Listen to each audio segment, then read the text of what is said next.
बिल्किसवानों के हत्यारों को छिटवाने वाले, बलात्कारियों को समर्थन करने वाले लोग क्या ये हमारी बेटियों को न्याय देंगे? आज बहन बेटियों को सड़कों पर आना पड़ेगा। आज देश की सत्ता में वो लोग बैठे हैं जिनके चरित्र अपराधों से भरे हुए।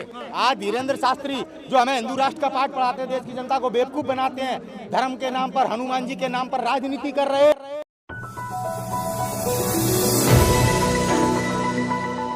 वर्चस्व को मिट्टी में मिलाने का काम भारतीय जनता पार्टी में सत्ता में आके किया है, वो आज से पहले कभी हमारे देश में नहीं हुआ। दुनिया भारत के ऊपर थूक रही है, पूरी दुनिया में भारत डंका बजाया मोदी जी का, कहीं डंका नहीं बजा है। ये तो केवल मोदी जी के चाटुकार और उनके सहयोगी संगठन धर्म के नाम पर जनता को गुमराह कर रहे हैं। वास्तविकता के आधार पर शिक्षा के पायदान पे, निचले पायदान पे, भुखमरी के पायदान पे, हम निचले पायदान पे बेटियों को आज हम सुरक्षित नहीं है। आप देखिए मोदी जी के गृह राज्य गुजरात से 41,000 महिलाएं गायब हैं। किस तरीके से इस देश में महिलाओं के साथ शोषण हो रहा है, उनकी किस तरीके से महिलाओं को आज हमारे देश में आज प्रताड़ित किया जा रहा है। आप देखिए उन्होंने केरला फिल्म लेकर आए वो, फिर उन्होंने BBC वर्ल्ड जो जिस पर दुनिया विश्वास करती है उसके द्वारा बनाई गई बायोटेक फिल्म को उन्होंने क्यों प्रतिबंधित कर दिया? आप देखिए किस प्रकार की ये मानसिकता है देश के प्रधानमंत्री की। आप केरला स्टोरी जैसी फिल्में, आप कश्मीर फाइल्स जैसी फिल्में बना के देश में हिंदू मुसलमान कराना चाहते हैं और अपने कर्मों को छुपाना चाहते हैं। जब आपकी वास्तविकता गोधरा कांड पे जब एक न्यूज एजेंसी जिस पर विश्व ने विश्वास किया हुआ है वो बनाती तो आप उसको प्रतिबंधित कर देते हैं। कहीं ना कहीं प्रधानमंत्री मोदी जी भी देश के साथ धोखा और विश्वासघात कर रहे हैं। लेकिन मोदी जी ने तो कहा था लाडले से कि महिलाओं को मजबूत कर रहे हैं देश में। ये मजबूत कर रहे हैं महिलाओं को। पिछले 24 दिन से ये बेटियां यहाँ पर बैठी हुई हैं। जब ये ओलंपिक जीत के आई थी तो फोटो खिंचा के अपनी पॉपुलरिटी बटोर रहे थे। कितने चोर हैं देश के प्रधानमंत्री मोदी जी। शर्म आती है मुझे कि अपना फोटो खिंचाने के लिए सम्राट है वो। कौन कहता है हिंदू हृदय सम्राट? बाला साहब ठाकरे थे जिनके पीठ में खंजर भोंक दिया इन्होंने। ये धोखेबाज लोग हैं। अडवाणी के साथ धोखा किया, भारतीय जनता पार्टी को अडानी के साथ बेच दिया। किस तरीके से आज पार्टी की दुर्दशा की है इन्होंने। किस तरीके से हमारे राजस्थान में जाके संस्कारी पार्टी है, संस्कारी हमारे राजस्थान में जाकर महारानी जी का किस प्रकार से अपमान किया मंच पे बैठाल के। जैसे इंदिरा गांधी जी का अपमान किया गया था अमेरिका में, इंदिरा गांधी जी ने मुंह तोड़ जवाब दिया था। आज हमारी महारानी को राजनीति से ऊपर उठकर अपने मान सम्मान स्वाभिमान के लिए लड़ना चाहिए और भारतीय जनता पार्टी को राजस्थान में उसकी औकात बताने की जरूरत है। हमारे तमाम राजा बदावर आगरा के, उनके साथ भी अमित शाह ने इसी तरीके से उनका अपमान करने का काम किया। आज हमारे उत्तर प्रदेश के राजा भैया अपनी जनसत्ता दल पार्टी बनाई हुई है उन्होंने, वो आज चुनाव लड़ने में असमर्थ हैं। आने वाले चुनाव में 2024 में उत्तर प्रदेश की 80 लोकसभा सीटों पर राजा भैया चुनाव नहीं लड़ पाएंगे। कौन रोक रहा है? कांग्रेस के शासनकाल में आप देखिए छोटी छोटी पार्टियों ने अपने वर्चस्व स्थापित किए। भारतीय जनता पार्टी या लोकतंत्र की हत्या कर कर, बेईमानी कर कर, ईडी CBI का दबाव डालकर किस तरह से आज हमारे देश के तमाम नेताओं को प्रताड़ित कर रही है और गुंडे और माफियाओं को आज समर्थन कर रही है। बिल्किसवानों के हत्यारों को छिटवाने वाले, बलात्कारियों को समर्थन करने वाले लोग क्या ये हमारी बेटियों को न्याय देंगे? आज बहन बेटियों को सड़कों पर आना पड़ेगा। आज देश की सत्ता में वो लोग बैठे हैं जिनके चरित्र अपराधों से भरे हुए हैं। लेकिन नीतीश जी, बहुत सारे संगठन हैं हिंदुओं के, बजरंग दल हो गया, करणी सेना हो गया, शिवसेना हो गया, हिंदू युवा वाहिनी हो गई, वे भी तो बेटी बचाते हैं। वो किसकी बेटी बचा रहे हैं? तो वो संगठन आज इन बेटियों के साथ क्यों नहीं खड़े? आज धीरेन्द्र शास्त्री जो हमें हिंदू राष्ट्र का पाठ पढ़ाते हैं, देश की जनता को बेवकूफ बनाते हैं, धर्म के नाम पर, हनुमान जी के नाम पर राजनीति कर रहे हैं। आप देखिए आज धीरेन्द्र शास्त्री यहाँ क्यों नहीं आता है और इन बेटियों की न्याय की बात क्यों नहीं करता है? पटना में जाकर भारतीय जनता पार्टी के नेताओं के साथ राजनीति कर रहा है, पटना में दंगे कराना चाहता है। किस तरह से आज उनका इस्तेमाल किया जा रहा है, जैसे आसाराम बापू का अटल जी ने किया, अडवाणी ने किया। राजनाथ सिंह जी को भगवान दिखाई देते थे, देवी शक्तियां दिखाई देती थी। आसाराम बापू में कौन सा अमृतकाल? जो बेटियां इज्जत के लिए भीख मांग रही हैं, आप इसको अमृतकाल कहते हैं? पत्रकार महोदय, बेटी आपकी भी होगी, पत्नी आपकी भी होगी, माँ आपकी भी होगी। जरा परिस्थितियों पर नजर डालिए आप कि ये धर्म के नाम पर हमारी बेटियों के चरित्र से खिलवाड़ कर रहे हैं। ये साधारण नवरात्रों में पैर पूजते हैं योगी मोदी, ये दिखावा करते हैं। जिन गरीबों के पैर धोए थे वोट मांगने के लिए, उनके घरों को उजाड़ दिया है, उनके रोजगारों को छीन लिया है। आज महिलाओं को वेश्यावृत्ति पर करना मजबूरी बन गई है उनकी। ऐसे माहौल को देश में किसने पैदा किया? नोटबंदी कर कर देश को गड्ढे में डाला। देश के सभी बुद्धिजीवियों ने नोटबंदी के लिए मना किया था। हर निर्णय नरेंद्र मोदी जी ने अंबानी और अडानी को लाभ पहुंचाने के लिए किया है। राहुल गांधी जी के चरित्र को बदनाम करने के लिए किस तरह से हजारों करोड़ रुपए, अरबों का खर्चा किया गया, वो देश के किसानों की मेहनत से आया हुआ धन। आज लेकिन सत्य को पराजित नहीं कर पाए। आज देखो राहुल गांधी का चरित्र सबके सामने है और सूरज ने उदय होना प्रारंभ कर दिया है। और ये लोग जो लोग धर्म के नाम पर अपने चरित्र छुपाए हुए थे ब्रजभूषण जैसे लोग, अमित शाह जैसे लोग, नरेंद्र मोदी जैसे लोग, आज इनके चेहरों को दुनिया ने, आज भारत ने पहचान लिया है और आने वाले समय में आपको इनकी दुर्गति का एहसास होगा। इन्हें देश में कोई वोट नहीं देगा, याद रखना इस बात। संघ के जो प्रमुख है मोहन भागवत, वो क्यों नहीं बोल रहे हैं इन लड़कियों के बारे में? ये शर्मोसार करने का विषय है, बड़ी बड़ी बातें करते हैं, हमें राष्ट्रवाद के नाम पर हमारे संविधान से छेड़छाड़ करते हैं, राष्ट्रवाद और धर्म के नाम पर मुसलमानों के ऊपर अत्याचार करते हैं। आज हमारी बेटियों के ऊपर भी अत्याचार हो रहा है, हम हिंदुओं के ऊपर भी अत्याचार हो रहा है, कभी अखिलेश के ऊपर होता है, कभी दलित समाज के लोगों के ऊपर अत्याचार होता है, कभी राजपूतों के ऊपर अत्याचार होता है, और करने वाले इनकी पार्टी के लोग होते हैं। क्या देश में हिंदू केवल आरएसएस के लोग हैं? क्या देश में केवल हिंदू भारतीय जनता पार्टी के नेता हैं? मैं हिंदू नहीं हूँ क्या?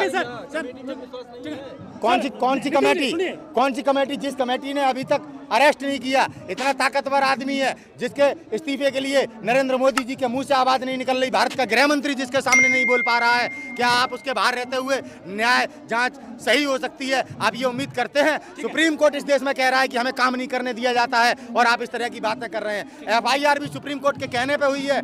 दिल्ली पुलिस की नाकाम और परिस्थितियां देखकर आज हमें शर्मोसार होना पड़ता है कि भारत देश की राजधानी की पुलिस आज इतनी मजबूर है कि माफिया और गुंडे को पकड़ पाने में सक्षम नहीं है। मुसलमानों को माफिया कहकर आप उनका इनकाउंटर कर देते हैं। जनता का प्रतिनिधि तो अतीक अहमद भी है, जनता का प्रतिनिधि साबुद्दीन भी था, जनता का प्रतिनिधि आपका मुख्तार अंसारी भी है, जनता का प्रतिनिधि ये भी है ब्रजभूषण सिंह। तो इन लोगों में अंतर क्यों? योगी जी गाड़ी पलटा रही है। योगी जी आज उत्तर प्रदेश के मुख्यमंत्री के पद पर बैठकर आज जिनके खिलाफ योगी जी लड़ नहीं सकते थे, उन लोगों को अपनी दुश्मनी निकाल रहे हैं आज एक संवैधानिक पद पर बैठकर। इस तरह का शासन हमारे क्रूर राजा जैसे धनानंद जो मगध का राजा हुआ करता था, ऐसे राजा महाराजाओं ने जब ऐसा शासन किया था तो चंद्रगुप्त मौर्य ने उनका पतन किया था। ऐसे राजपाट करने वाले लोग जो हमारे देश में अराजकता को फैलाते हों और अपने आपराधिक षड्यंत्रों के लिए षड्यंत्र करते हो, आप उनको राष्ट्रवादी ना कहें।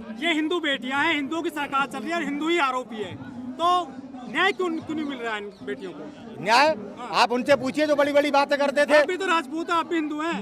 हम हिंदू हैं तभी तो कह रहे हैं अपराधी सत्ता में बैठे हैं, स्वयं बलात्कारी सत्ता में बैठे हैं। बचाते हैं आप, लड़की किसी बच्ची बचाते हैं आप क्या? जब शोभा यात्रा निकालते हैं आप अपनी ऐसी कैसे बता रहे हो? हम लड़की तो लड़की है, आप राजनीति कर रहे हैं, जाति देख रहे हैं। बेटी का कोई धर्म है? हमारी बेटी की कोई जात नहीं, बेटी की कोई जात नहीं, बेटी की कोई जात नहीं है। आप राजनीति मत करिए, आप राजनीति मत करिए, इन बेटियों को जाट की बेटी मत कहिए। ये इनके माँ बाप बहुत अच्छे माँ बाप हैं जिनको ऐसी बेटियां मिली हैं जिनने अपने शोषण के खिलाफ आवाज उठाई है। इस देश में 95% महिला अपने शोषण के खिलाफ आवाज नहीं उठा पाती है। उनकी आवाज, बेटियों की आवाज जो महिला के साथ शोषण होता है ना, उस आवाज को परिवार के लोग ही दबाते हैं, बदनामी हो जाएगी, इस वजह से लोग आवाज नहीं उठा पाते हैं। इन बच्चियों ने बहुत प्रयास किया, हर जगह जाके शोषण के खिलाफ अपनी आवाज उठाई, किसी ने नहीं सुनी। तब मजबूरी में इनको ब्रजभूषण ने अपने घर से खर्च नहीं कर दिया। किस तरीके से देश लूटा गया है, किस तरीके से देश के हमारे और आपके किसानों के पैसे, मजदूरों के पैसों से किस तरह से अंबानी और अडानी को मदद पहुंचाई जा रही है। अब पीएफ का पैसा देकर उसके बिजनेस को बचाने का काम किया जा रहा है। बीएसएनएल बेच दिया, हमारे देश की सभी कंपनियां बेच दी, हमसे रोजगार छीन लिए, बैंकें बंद कर दी। आप कह रहे हैं 30 करोड़, इनकी हैसियत है 30 करोड़ दे देंगे? इनकी हैसियत है? ये लालची लोग हैं। ये 50 स्कूल का मालिक है, अगर इसकी जांच हो जाएगी तो इसके स्कूल में भी इसने बेटियों का शोषण किया है वो आपके सामने आ जाएगा। आरोप से ये कभी नहीं, ये आपको अगर इतने अच्छे आदमी होते तो ये जांच करवाते और अपने पद से इस्तीफा दे देते। जैसे जब रेल पलट जाने पर हमारे रेल मंत्री जी लाल बहादुर शास्त्री जी ने इस्तीफा दिया था, ए राजा पे आरोप लगा, ए राजा ने इस्तीफा दिया था, ये क्यों नहीं इस्तीफा दे रहे? आपने पी चिदम्बरम को जेल में डाल दिया कि ये सबूतों को मिटा सकते हैं, दबाव बना सकते हैं। क्या ब्रजभूषण सिंह आजाद रहकर जो माफिया है, डॉन है, जो डी कंपनी से ताल्लुकात रखता है, क्या वो इन बेटियों को धमका नहीं सकता? क्या वो सबूत मिटा नहीं सकता? आज किस तरह से बेटियों के चरित्र के साथ खिलवाड़ हो रहा है, और ये ध्यान रखे देश कि ये हमारी बेटियों के साथ खिलवाड़ हो रहा है, ये अपनी बेटी के साथ खिलवाड़ हो रहा है। आज शोषण डीएम का भी हो रहा है जो महिला है, आज शोषण उस पुलिस वाली का भी हो रहा है जो महिला है, लेकिन बेचारी आवाज नहीं उठा पा रही हैं। धन नहीं है बेटियां जो शेरनी का दूध पी के पैदा हुई हैं। बेटी हो तो ऐसी हो ना, बेटी जन्म ना ले घर में जो शोषण करा के अपने आप को राष्ट्रवादी कहती हो। जो 60-84 के गांव हैं हापुड़ में, उन्होंने महापंचायत करी राजपूतों ने, और जो संगीत सौ में वो भी कह रहे हैं कि हम 21,000 बाइक लेकर आएंगे जंतर मंतर पर। ये भारतीय जनता पार्टी के लोग हैं, इनको आप राजपुताने से जोड़कर हमारे राजपुताने को बदनाम करने का काम मत करो। मेरा सभी मीडिया वालों से मेरा आग्रह है। करणी सेना आई यहाँ पर, करणी सेना राजपूतों की ठेकेदार नहीं है। आप उन्हें राजपूत मानते हो जो फिल्मों के डायरेक्टर से टैक्स वसूलने के लिए, फिरौती लेने के लिए जो आंदोलन करते हो। अगर करणी सेना का राजपूत था इतना बड़ा सुखदेव सिंह गोगामणि, तो इन बच्चियों के न्याय के लिए आवाज क्यों नहीं उठाई? राजपूत धर्म के साथ है या अपराध के साथ है राजपूत? आप बताइए। पूरे वो राजपूती थे जो द्रौपदी को नंगा कर रहे थे महाभारत में, वो राजपूती थे और कोई नहीं थे, उनकी भाभी थी वो। कृष्ण ने उनको दंड दिया था। भीष्म पितामह जैसे योद्धा, गंगा पुत्र जैसे लोग एक स्त्री को नंगा होता देख रहे थे, वो भी राजपूत थे। आप फूलन देवी के साथ जो कुछ हुआ वो राजपूतों ने किया था, याद रखना। हम उन्हें अपने समाज के साथ नहीं जोड़ते हैं ऐसे लोगों को जो बेटियों को नंगा करें, जो बेटियों के ऊपर अत्याचार करें। हमारे समाज को बदनाम मत करो। मेरा सभी देशवासियों से निवेदन है, राजपूत धर्म के साथ था, राजपूत धर्म के साथ है, राजपूत धर्म के साथ रहेगा। संगीत शोभ हमारे राजपुताने की परिभाषा नहीं है। बलात्कारी अपराधी हमारे राजपूत की परिभाषा नहीं है। हमारे राजपुताने को पढ़ना है तो हमारे महाराणा प्रताप को पढ़ो, हमारे पृथ्वीराज चौहान को पढ़ो। हम लोग बेटियों के चरित्र से खेलने वाले नहीं है। हमारी बात फिर सुन लो।